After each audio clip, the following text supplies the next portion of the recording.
Hello and welcome back to my channel. If you don't know who I am, my name is Chloe and I help people get their period back and have a beautiful, free, flexible, intuitive relationship with food. If you are new here, please take a moment to subscribe and to click the little bell notification so that you get notified when I come out with a new video. Also, you guys, let's support, let's help out, yeah? Go ahead and click the like button. Before we get started, before you guys forget, go ahead, click the like button. It's a great way of saying thanks to me for making this video for you. All right, so let's get into this. Today, I'm going to be answering some questions that have just come through via my Instagram DMs lately, and it has a lot to do with like my past journey and my whole journey with going all in and how I felt about that now being recovered and looking back at it. And so yeah, I think it's going to be juicy. You guys obviously want to know the answers to these questions, so happy to provide that for you guys. But before we get started, I want to just remind you that the Get Your Flow On course has officially been opened up for pre-order. I am getting surgery done on the 27th of January, and so I am waiting until post-surgery date to actually launch the doors open to the course because I'm getting rhinoplastic surgery. I broke my nose a couple years ago and it kind of just wrecked my breathing. I can't breathe. I have to go get surgery. Really scared about it, but it's gonna happen. Anyway, so I'm gonna have a cast and black eyes and all of that for for the last week of January and for the first week or two of February. So course doors officially open, people can start the course in February, but if you use the code GYFO100 right now, you get $100 off, and this ends in January. So if you are really interested about the course, but you're like, I don't know, this is an investment, I don't know if it's going to be the right investment, great, let's talk, let's chat about it. Down below you'll find my scheduling, so you're more than welcome to schedule a free 20 minutes to talk with me to discuss if the course is going to be right for you, because I want it to be right for you, and if it's not, I don't want you to take the course. Anyways, I'm really excited about that. Let's move on to these questions. I have them here on my phone, so no, I'm not just scrolling on Instagram while I'm talking to you guys on YouTube. But I put it in my photos. So the first question that I got that I've actually been getting quite a bit, I get it in some way, shape, or form, this type of question. The question is, do I miss my body from pre-recovery? So from a couple years ago, back when I had six-pack abs and all of that stuff. And I can honestly just answer that no. No, not at all. I personally love my body way more right now than I ever did back when I had the thigh gap and the six-pack abs and wearing a size 000. I was so uncomfortable in my body, and it wasn't just uncomfortable with my body image. It was I was uncomfortable in my body. My heart never felt strong. I was always really dizzy. I was super stressed and irritated, and just irritable and angry, and I always had digestive issues, and there was just so many things that made that just such not a fun time. But even look-wise, which I think is what a lot of people are kind of alluding to here, be honest with me. Don't you like your pre-recovery body? And I'm like, no, I really don't. I love having boobs. I love my curvy body. I love feeling a lot softer. I'm strong. I'm super strong. I'm way stronger. And I think that's kind of the irony of it all, is that I thought that I would just lose all my strength and my fitness, and now I'm way stronger and way fitter than before. But no, yeah, I love my body now. I think I'm just at the place where my body honestly could be at any size and shape. I could gain another 10-15 pounds and I would love my body. But as far as wanting to ever go back there, H to the F and no. Yeah, no, never. And honestly,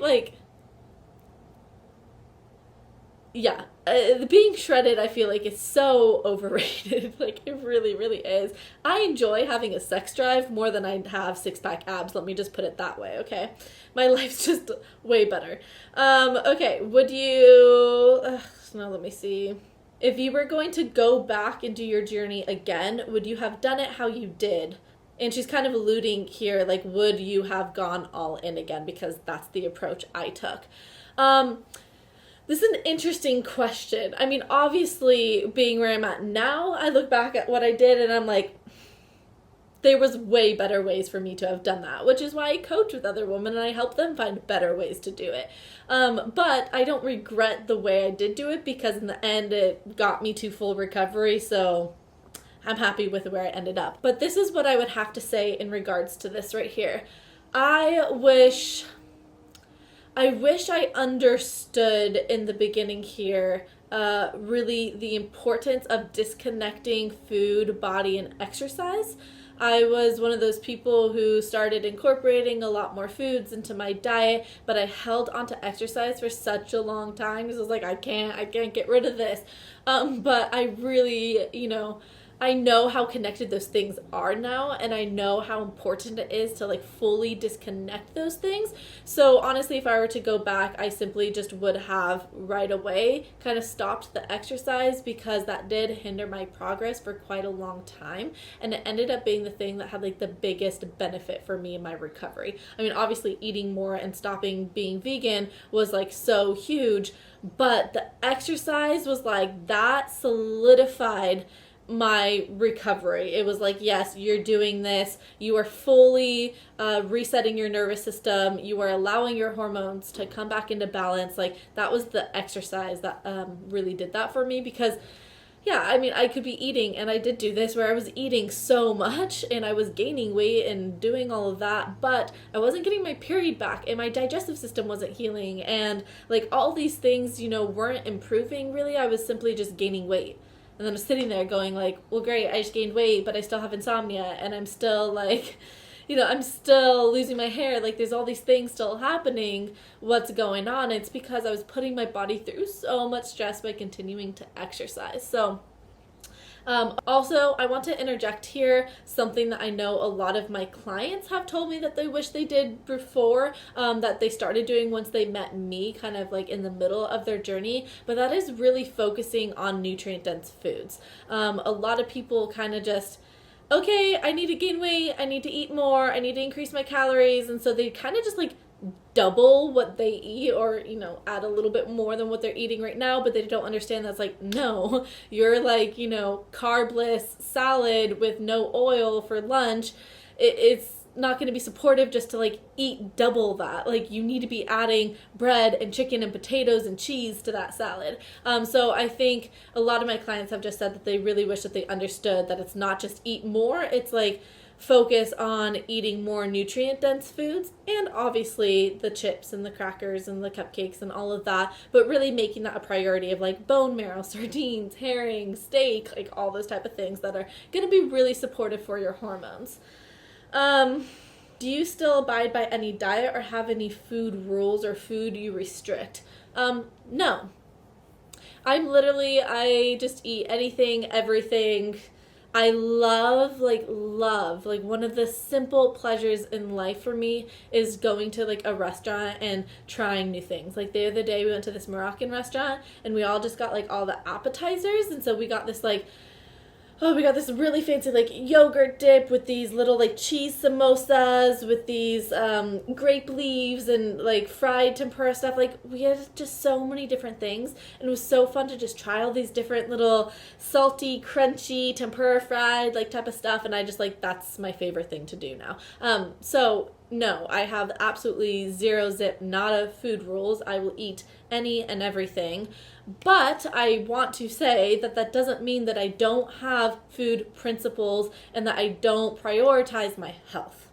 So this is what I go over in the course really, really well. It's like how to find wellness without obsession, right? Like, how can we nourish our body and understand that, like, wow, yeah, if I eat, good quality dairy, and if I added a bunch of collagen and I make homemade bone broth and I do all of these things, this is going to be really supportive for my health. But at the same time, having no food rules and having complete freedom to go out and to eat anything and everything. And this isn't something that I need to like, exactly portion out 80-20, like 80% of the time I'm eating this type of food and 20, no, it's like, stop, you're making that too mathematical. I flow with my life. I have complete freedom. I do what I want. I eat what I want. I go to friends' houses. I go to restaurants. I eat at my parents' house. Like, I have that freedom, and also I have an understanding of what's going to support my hormones, what's going to support my metabolism, and what's going to feel good to me. So this is tricky, right? How do you find that balance for yourself? How do you not become obsessed with, I can only eat these foods and these foods are bad?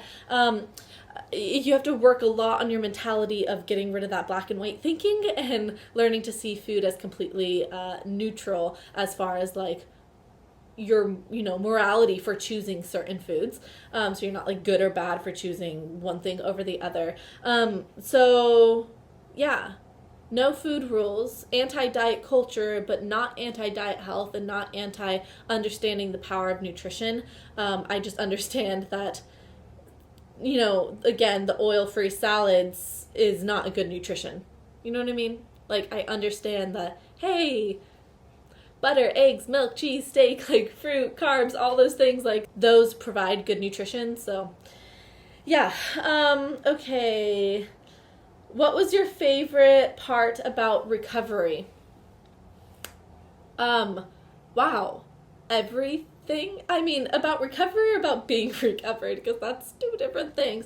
About recovery, I mean, recovery was hard, not gonna lie, guys. This was not like a breeze in the park for me. Like, I was unwiring so many years of thinking that I had to eat a certain way and being so obsessed with dieting and diets and reading books and listening to podcasts and doing all those things. I think the best part about recovery was not being obsessed about those things anymore. Like, it was really nice to wake up and to like listen to a podcast that had nothing to do with health. Like, I would listen to, oh my gosh, it was so bad. It would be like 80 hours a week of like listening to like podcast of health or what I eat in the day videos, those type of stuff. Like, that's all I would listen to. And so I loved that I had just the freedom of my mind back, which allowed me to tap into passions and be present in my life and to create relationships and all of those things. And so I feel like, yeah, releasing the obsession with food allowed me to live my life. So I think that was the best part. Now, the best part about being recovered, I would say, I mean, honestly, it's friendships for me. Friendships were so hard for me to cultivate, create, and deepen when I was struggling with my eating disorders.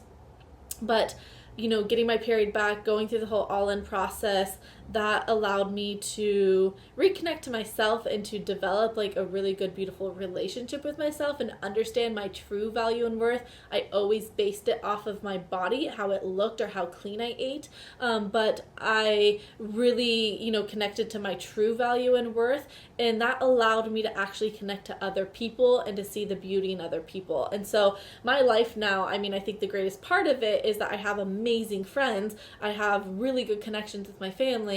And that just like keeps me going. I'm an extrovert. I love talking. I love being with people. I love physical touch. And so that has been like such a huge game changer. Do you ever get the urge to binge at night or to eat a ton of food at once? So I want to answer this question by first off just explaining a little bit why you're binging.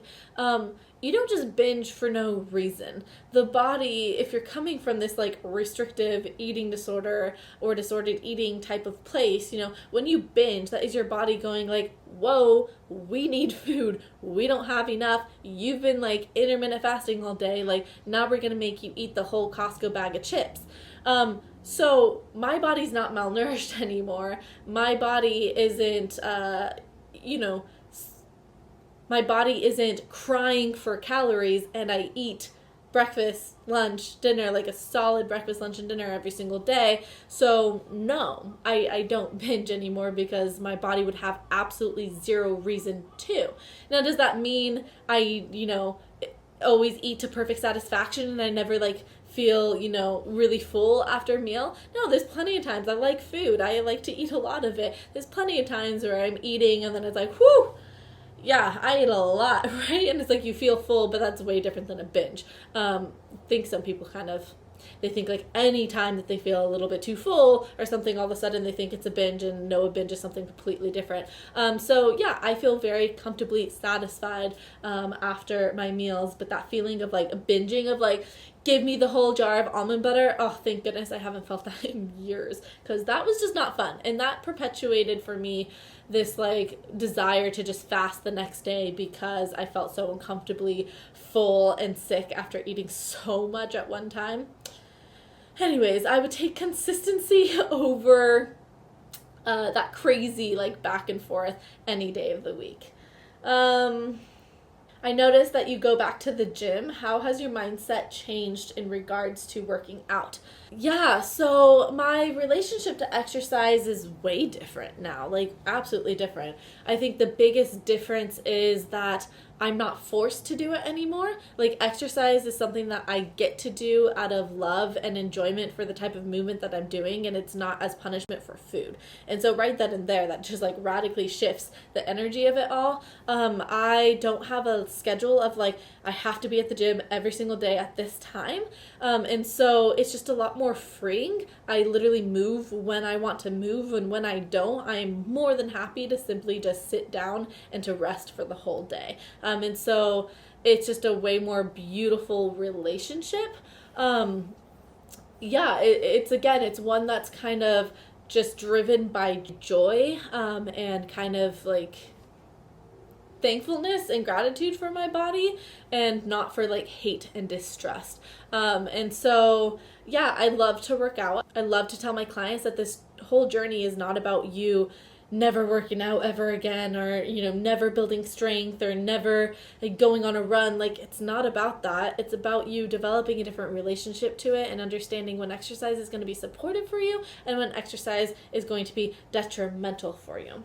And exercise, when you have a monthly menstrual cycle, when you sleep well, when you have good digestion, tends to be something that's really positive. Exercise when you are in an amenorrheic state is really, really taxing on the body and doesn't make the whole process fun.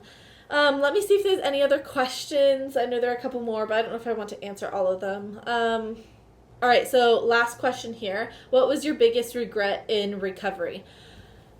My biggest regret, guys, guess what? It was not getting help. Like, thinking that I could do all of this on my own. And sure, I get it. I did it, but I just think it's so foolish now, where I'm like, I had the means to invest in myself, and I chose to not invest in myself. Therefore, I made myself just stay stuck in this stupid quasi-recovery place for such a long time, because I didn't understand anything.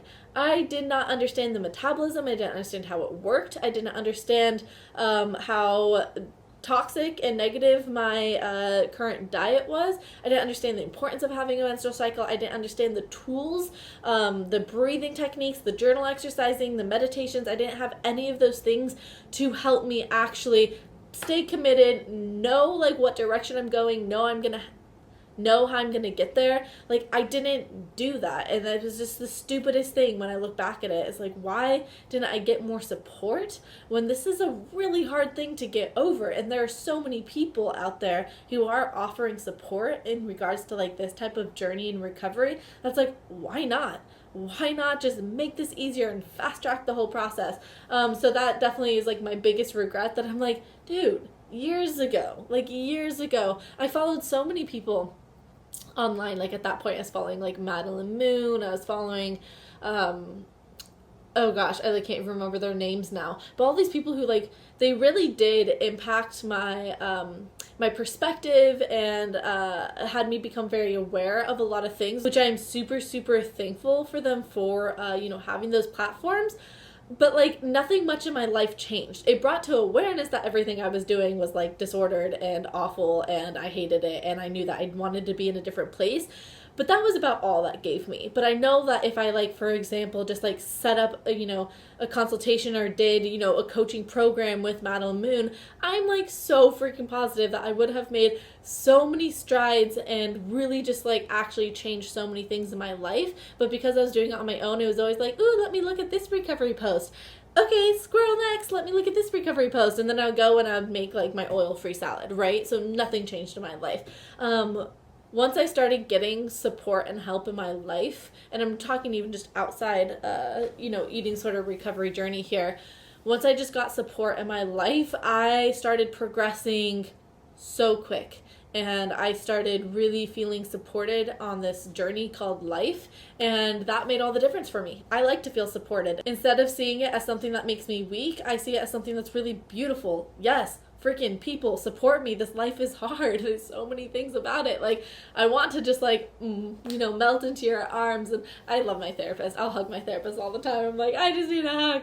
I just want to melt in their wisdom. I want to melt in their space that they're holding for me to go on this journey. And so I think that was definitely my biggest regret. That is it for now. Again, guys, if you are wanting to get that support like I was just talking about, and you really want to take huge strides forward here for 2022, learn about the Get Your Flow On course. Like, I put everything that I wish I knew years ago in that course for you to now be able to take those steps. We talk about, diet culture and all of the myths that it tells us. We talk about how to actually support your metabolism and how to define health in a different way other than just what your body looks like. We learn how to come to have a beautiful relationship with exercise. You learn how to start nourishing your body with all those yummy recipes that I have in my ebook. And yeah, you'll get supported in the community and be around other people. So overall, I would just say it's probably going to be a really positive thing that moves you forward on your journey. So why the heck not? If you have any questions about it, again, you can sign up for a little consultation call with me. Like this video, and I hope that you guys have a beautiful day and that you find some delicious food to eat, and that you give someone a hug and you smile to someone down the road, and you remember just to live life up, because this is the only life you got. So I will see you guys in my next video.